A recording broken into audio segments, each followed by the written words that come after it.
의 계절 12월이 시작되었습니다. 여러분 성탄 이미 오신 우리 주님을 감사하고 기뻐할 뿐만 아니라 또 다시 오실 언젠가 분명히 다시 오실 재림의 주님을 사모하는 이 복된 성탄의 계절 되기를 소망합니다. 아울러서 이 한 달은 또 한 해를 마무리하고 우리 장로님 기도대로 새로운 이 새해를 맞이하는 소망의 한 달인데 지난 11개월 동안 조금 부족한 거 있으면 12월 달에 메꾸어지고 또 채워지고 모든 결산에 하나님께서 모자림이 없게 해주시기를 소망하고 또 가정이든 기업이든 자녀들 앞기든 우리 교회 사역이든 하나님께서 선한 열매로 풍성한 이 12월 한 달 서로 축복하고 위로하고 격려하는 복된 한 달 되기를 먼저 주의 이름으로 축복합니다. 12월은 성탄의 계절을 맞이해서 예수님에 대해서 좀 말씀을 계속 전하려고 합니다. 특별히 구약에 나타난 예수 그리스도, 오늘은 영원한 도피성 되시는 예수 그리스도에 대해서 살펴보고자 합니다. 모든 성경의 중심에는 예수님이 있습니다. 모든 성경의 이야기들과 사건들은 신약의 예수 그리스도에게로 귀결됩니다. 우리가 잘 아는 다윗과 골리앗 이야기도 한 인물의 믿음 이야기를 또 있지만 그것을 넘어서서 가장 중요한 것은 다윗의 후손으로 오시는 예수 그리스도가 영원한 승리하셨다. 죄와 죽음과 모든 사탄의 권세를 깨뜨리시고 승리하셨음을 예표하는 사건인 것입니다.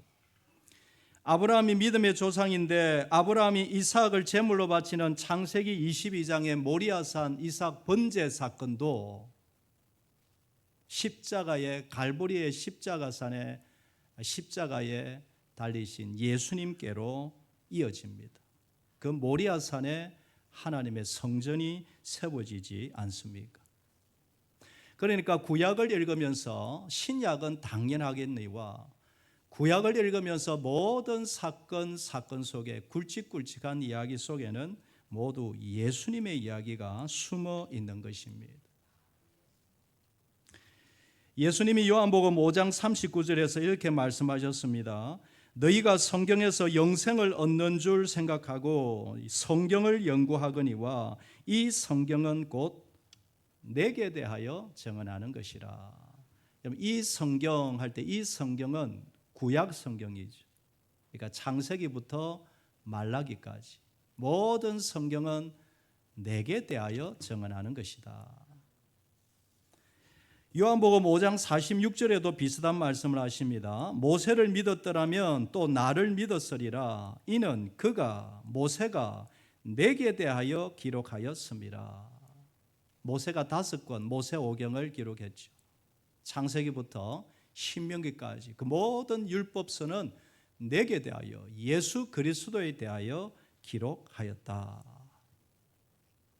초대교회를 지나 2세기, 3세기, 4세기에 참 믿음 좋은 지도자들을 우리는 교부라 그렇게 부릅니다. 특별히 그 중에서 아타나시우스라는 교부는 이렇게 한마디로 요약합니다. 성경 주석의 목적은, 성경을 연구하는 목적은 모든 성경에서 예수님을 발견하고 예수님을 경배하기 위한 목적이다. 한마디로 정리를 한 것입니다. 오늘 본문에 나오는 도피성에 관한 말씀도 예수님을 예표하는 말씀입니다. 오늘 배경 설명을 조금 하면 금요 기도에 오신 분들은 아마 좀 흔하게 아실 텐데 이제 이스라엘 백성들이 40년의 광야 생활을 마무리하고 이제 곧 가나안 땅으로 진입하기 직전에 역사적인 순간에 있습니다. 이미 하나님은 12지파가 살아야 할 가나안 땅, 12지파의 모든 기업 땅 분배를 다 마친 이후입니다. 또한 레위인들에게는 48개 성읍으로 흩어져서 백성들을 영적으로 지도하도록 만드셨습니다. 오늘 35장의 7절 말씀을 보면 너희가 레위인에게 모두 48성읍을 주고 그 초장도 함께 주되. 그러니까 48개 성읍으로 레위인들을 다 흩어 보내셔서 거기서 영적인 것을 지도하고 제사, 예배를 집례하도록 그들을 흩으신 것입니다. 그런데 그 48개 성읍 가운데 오늘 본문에 보니까 6개 성읍은 특별 성읍으로 지정하십니다. 6절을 다시 한번 볼까요? 너희가 레위인에게 줄 성읍은 살인자들이 피하게 할 도피성으로 6성읍이요 그 외에 42성읍이라. 그러니까 6개의 성읍은 살인한 자, 여러분 남에게 피를 흘리면 피는 피로 자신이 죽어야 할 그 시대의 율법이죠. 이 살인자들이 도피할 성읍을 도피성이다 그렇게 명칭을 한 것입니다. 그런데 아무나 잘못했다고 아무나 피할 수 있는 것이 아니고 분명한 기준이 있습니다. 그게 9절 11절에 나와 있죠.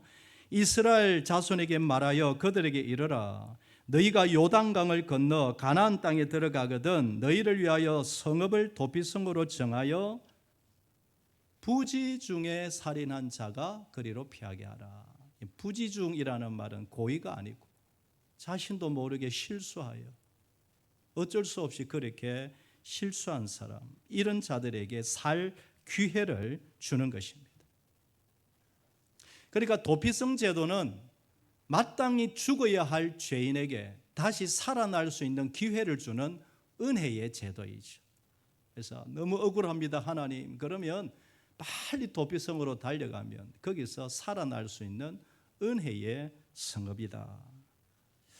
그래서 이 구약의 도피성 제도가 오늘 우리에게 주시는 이 신약에 주시는 교훈을 몇 가지 살펴보고자 합니다. 첫째로 도피성은 죄인들을 살리기 위한 성읍입니다. 그러니까 죄인들을 살리기 위한 은혜의 성읍입니다. 성경은 모든 사람이 죄인이라고 일관되게 말씀하십니다. 모든 사람은 죄인입니다. 저도 예외가 없고 여러분들도 죄송하지만 모두가 죄인입니다. 로마서 3장에 보면 모든 사람이 죄를 범하였음에 하나님의 영광에 이르지 못하더니 기록된 바 의인은 없나니 하나도 없으며 다 치우쳐 함께 무익하게 되고 선을 행하는 자가 없나니 하나도 없도다. 모두가 하나님 앞에 죄인이다. 여러분 인정하십니까? 마음으로 대답하십시오. 여러분 인정하십니까? 우리 새가족들은 교회 지금 며칠 오지도 않았는데 자꾸 지난주부터 죄인이다 죄인이다 하니까 죄송한데 사실 죄인입니다. 그 증거가 뭡니까? 결국 병들어 죽는다라는 것이. 죄인이니까 죽는 것입니다. 재미있는 이야기를 드리겠습니다. 언제인가 영국 런던에서 이 장난을 좋아하는 한 언론인 저널리스트가 있었습니다. 그래서 이 사람이 하나의 실험을 하는데 런던에서 사회적으로 영향력을 끼치는 대표적인 명사들 20명을 딱 정해서 그들에게 편지를 보냅니다. 사회적 명사들이라 하면 정치인도 있을 것이고 교수들도 있을 것이고 유명한 기업인도 있겠죠. 그들에게 20명에게 편지를 보내는데 간단한 한 줄입니다. 모든 것이 탄로 났습니다. 빨리 런던을 떠나시기를 바랍니다.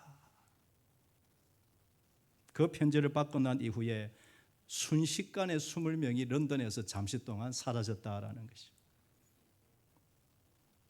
여러분 우습지 않습니까? 그러니까 아무리 사회적 명성이 있다 할지라도 미안하지만 죄로부터 자유로운 인생은 아무도 없다. 이걸 여러분 한번 실험을 한 것이죠. 풍자 이야기인 것입니다. 미국의 철학인 한나 아렌트라는 사람이 있습니다. 이 사람은 유대계 사람입니다. 이 사람이 예루살렘의 아이히만이라는 책을 하나 지었는데 이 책에 보면 아돌프 아이히만이라는 사람이 나옵니다. 이 아돌프 아이히만은 여러분 유대인 학살 나치 다 아는 역사적인 사실 아닙니까? 그때에 수십만 명의 유대인들을 학살한 독일 나치의 책임자였습니다.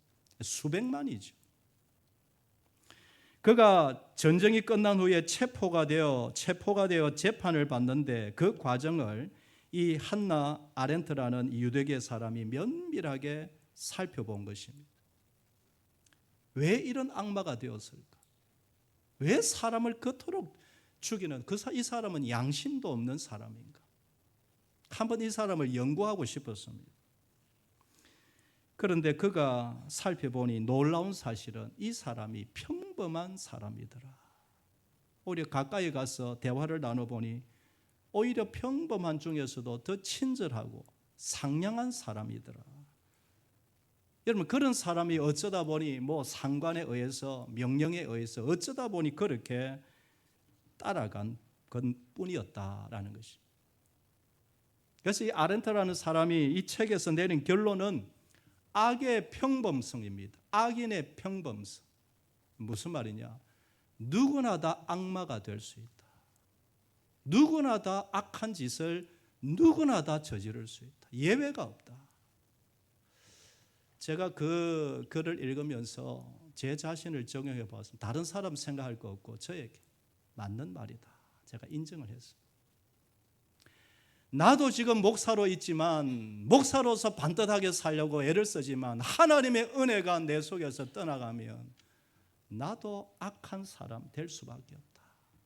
여러분 어떻습니까? 살아가다 보면 이런저런 어려운 상황에 처하고 이런저런 악한 상황에 처하다 보면 거기에다 하나님의 은혜가 떠나버리면 악한 사람 될 수밖에 없다. 이 농담으로 뭐만 남았다 그럽니까? 악만 남았다. 악만 남았다. 그 말이 탁 떠오르더라고요. 어쩔 수 없는 인생이다. 모두가 다 죄인이다. 그러므로 도피성 제도는 모든 사람들을 위한 은혜의 도성인 줄 믿습니다. 모든 사람에게 열려있는 그 시대의 은혜의 성읍이죠. 여러분, 이 시대에 이 도피성 생각하면 누가 떠오릅니까? 예수 그리스도이죠. 예수님이죠. 예수님이야말로 우리의 영원한 도피성이 되는 줄 믿습니다.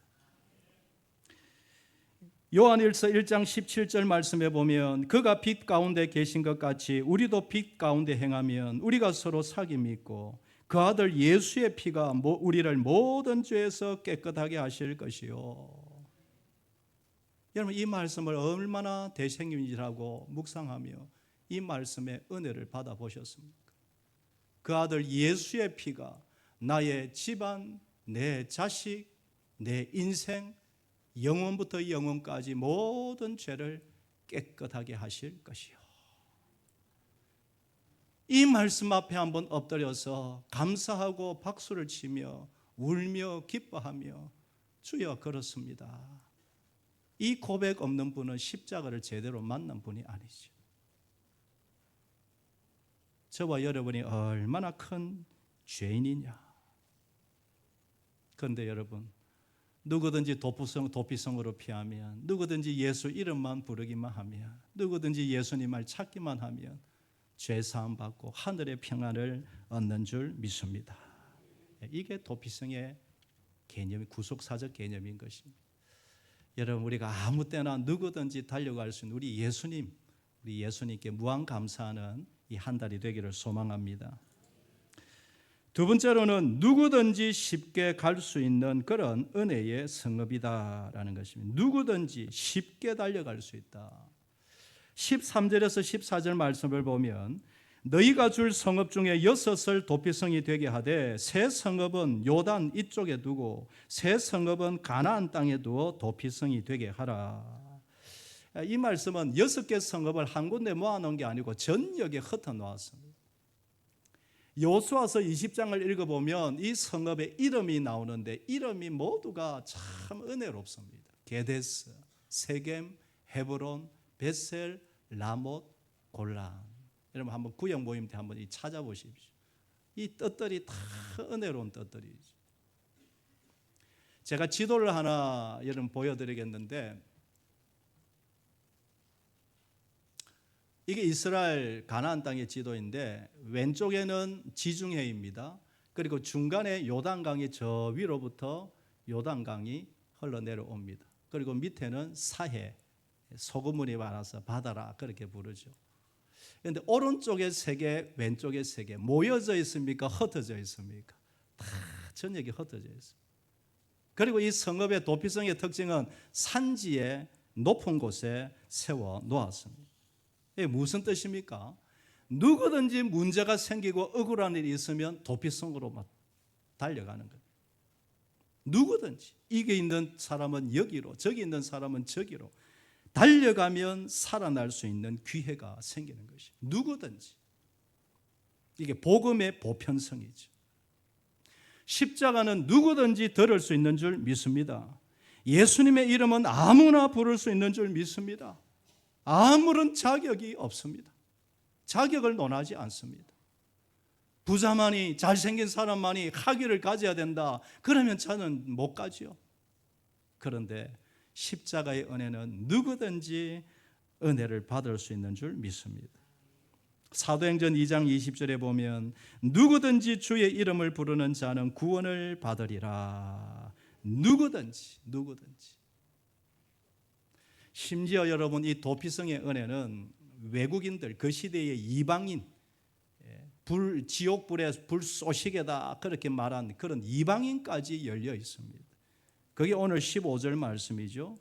이 6 성읍은 이스라엘 자손과 또 누가 나옵니까? 타국인과, 외국에서 온 사람이라 할지라도, 노예라 할지라도, 외국의 노동자라 할지라도, 떠돌이라 할지라도, 나그네라 할지라도, 어떤 신분이든지 이게 복음의 은혜, 십자가의 은혜인 줄 믿습니다. 누구든지. 제가 이번 집회 때 예수님의 이름의 능력이 어떠하다는 것을 우리가 한번 다 확인을 했죠. 그런데 제가 한번 감사한 것은, 이야, 누구든지 가능하구나. 누구든지. 할렐루야. 여러분, 회복된 분들 감사하지만 회복되지 못한 분들 실망할 필요 없습니다. 기회가 되면 또 은혜도 내려주시는 줄 믿습니다. 누구든지. 두 가지입니다. 믿음과 사모함, 간절함이 있느냐. 아무리 믿음이 좋다 할지라도 간절함 없으면 안 되더라고요. 제가 내린 결론입니다. 자신의 자존감을 다, 자신의 프라이드 다 내려놓고 십자가 앞에 누구든지 겸손하게 나아가면 하나님이 은혜 주시는 줄 믿습니다. 그러니까 누구든지 살려주시는 이 하나님의 은혜, 우리 예수님께 감사하는 한 달 되기를 소망합니다. 마지막 한 가지 우리가 교훈받을 수 있는 것은 대제사장의 죽음으로서만 자유함을 얻는다. 대제사장이 죽어야 완전한 자유함이 주어진다. 죄인이 이제 죄를 지어서 억울한 마음으로 하나님 살려주십시오 하고 도피성으로 올라갑니다. 그러면 거기서 얼마 동안 살까요? 몇 년을 살아야 할까요? 그 기준이 28절에 나와 있습니다. 이는 살인자가 대제사장이 죽기까지 그 도피성에 머물러야 할 것이니라. 대제사장이 뭐한 이후에? 죽은 이후에 그 살인자가 자기의 고향으로 소유의 땅으로 돌아갈 수 있느니라. 참 재미있는 부분이죠. 누가 죽어야 한다?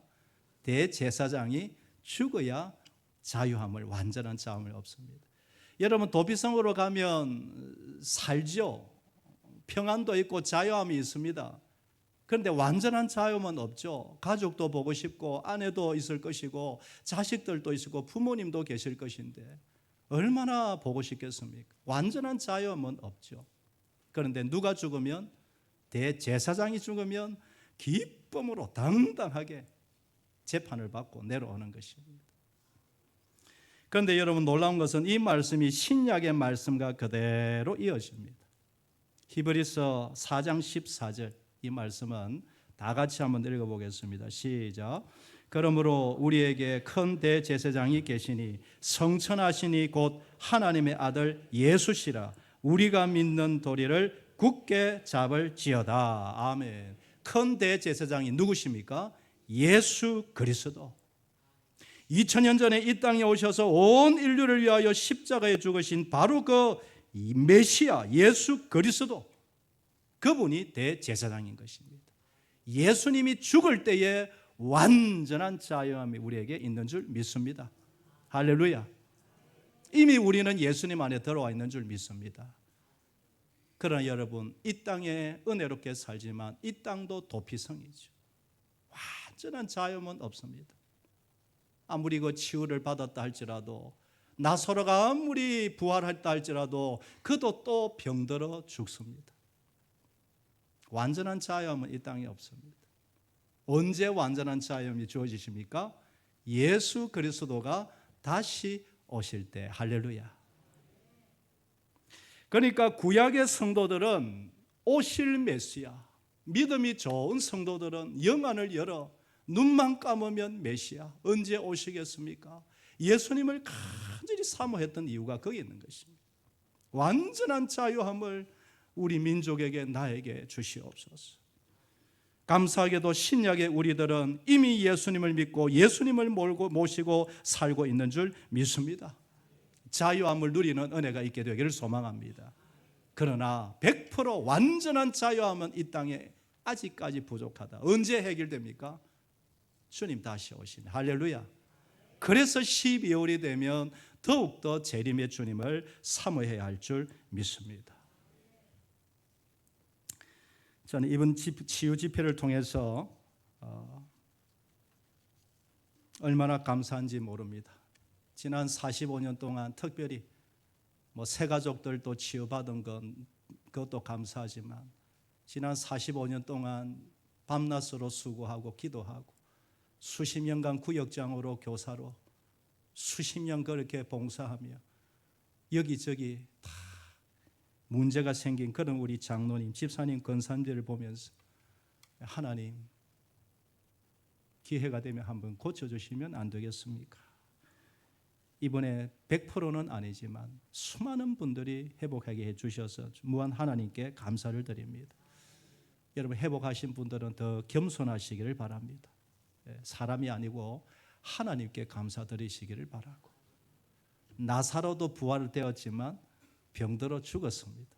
그러니 여러분 몸 조심조심 하십시오. 막 괜찮다고 나았다고 막 그렇게 하지 마시고 더 겸손하게, 더 몸 관리 잘 하셔서 마지막까지 사명 감당하는 귀한 분들 되기를 소망합니다. 그러나 어떤 분들은 여전히 육신의 약함이 남아있는 분들도 계실 것입니다. 계속해서 예수 그리스도의 이름을 외치며 치유와 회복의 은혜를 계속 주시기를 원합니다. 그래서 제가 이전에는 하다가 제가 중단을 했지만 설교 마친 이후에 한 1분이라도 제가 치유 기도를 하겠습니다. 사람이 능력이 있어서가 아니라 주 예수의 이름이 고치시는 줄 믿습니다. 말씀을 마무리하겠습니다. 남은 12월 달 다른 것 여러분 부족한 것 생각하지 마시고 예수님에게로 집중하는 한 달 되시기를 바랍니다. 우리의 영원한 도피성 되시는 예수의 이름 간절히 부르셔서 남아있는 상처와 남아있는 분노와 남아있는 열등감과 모든 두려움과 불안 십자가 앞에 다 던져버리고 무한 감사와 기쁨이 넘치는 이 한 달 되기를 주의 이름으로 축복합니다. 기도하겠습니다. 여러분 아픈 부위에 손을 얹고 믿음으로 기도하겠습니다. 살아계신 하나님 아버지, 만세전부터 택하여 우리를 이 땅에 내심을 감사합니다. 지난 세월 동안 은혜로 여기까지 믿음 붙들고 여전히 살아서 오늘도 주님을 찬양하게 하여 주시니 감사합니다. 무엇보다 사명 붙들고 살아가게 하여 주시니 감사합니다. 그러나 육신의 약함 때문에 하나님 마음대로 사역하지 못하고 마음대로 기도하지 못한 저희들 긍휼히 여겨 주옵소서. 다시 한번 치유와 회복의 은혜를 다하셔서 남은 사명 끝까지 이루게 하여 주옵소서. 머리를 맑게 하여 주시기를 원합니다. 눈을 맑게 해주시기를 원합니다. 모든 오장육부를 만져주시기를 원합니다. 관절과 골수를 만져주시기를 원합니다. 모든 신경세포들을 만져주시기를 원합니다. 주님 성령으로 오셔서 평안을 주시고 단잠의 은혜를 주시기를 원합니다. 식사도 잘하게 하시고 영적인 또 육적인 기력과 체력도 다시 한번 일어나는 역사가 있게 하여 주옵소서. 사람이 하는 것이 아니라 우리 하나님이 하시고 예수의 이름이 하십니다. 성령님 역사하여 주옵시고 이곳에 45년의 눈물과 성교와 충성이 여기에 있사오니 아버지 여기 와서 예배하고 1시간 찬송하고 기도하고 주님 간절히 부르면 놀라운 하늘의 은혜가 이 장소에서 일어나도록 끝까지 역사하여 주시옵소서. 축복하며 예수님의 이름으로 기도하옵나이다. 아멘. 찬송